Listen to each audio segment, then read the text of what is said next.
Eden Monaro, and I call a member for Goldstein. Thank you, Deputy Speaker, and it is a great privilege to be able to get up and speak on this important motion.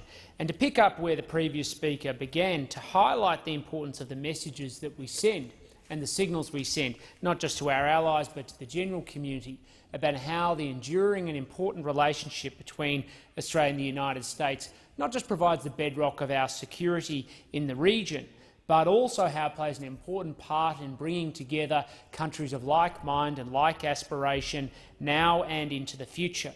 And one of my great concerns when we're dealing with the challenges of people who constantly test or question this relationship is that they don't see the commonality between our two great nations.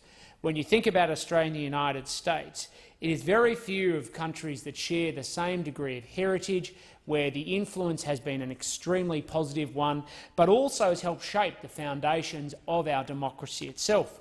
I'm often reminded, when you think about the origins of Australia, the foundations of Australia, that many of the framers of our Constitution actually looked to the United States as the foundation for our Constitution, understanding the importance of having government closest to the people it serves through a system of federalism, but also making sure you have elected checks and balances on the operations of our democracy, as we do through an elected House as well as an elected Senate.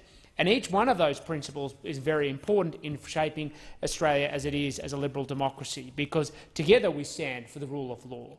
Together we stand for foundational freedoms, and I was very glad to see or read in the press today that we are continuing to prosecute the case for foundational freedoms like freedom of expression and the freedom of enterprise and economic opportunity. It's not just our institutions, though, that bind our great nations together. There is, of course, an enduring relationship around security, and it's our alliance that underpins our military capability and our general deterrent in making sure that we keep Australia safe and secure. The coalition, of course, against ISIS is helping to eradicate jihadism, misogyny, temporary forced marriage, polygamy or patriarchal coercion in the Middle East, as well as trying to keep people free across the world. Our Special Forces personnel are advising and assisting Iraqi services alongside United States forces, as well as training the Iraqi army and the Afghanistan security forces. Our military alliance complements the huge economic relationship that we also have with the United States. And I think this is particularly important from one of the countries that has been consistently one of the greatest destinations of inward foreign direct investment into Australia. The United States has often been Australia's largest foreign investor and, of course, continues to have that important relationship and contributes so much to our economy. In 2015 amounted to $173.5 billion, and the stock of inward foreign direct investment from the United States was a substantial sum, and what it did enables investment to come into this country to create jobs for Australians. But more than create jobs for Australians, to also support economic opportunity for Australians and build the future of this country.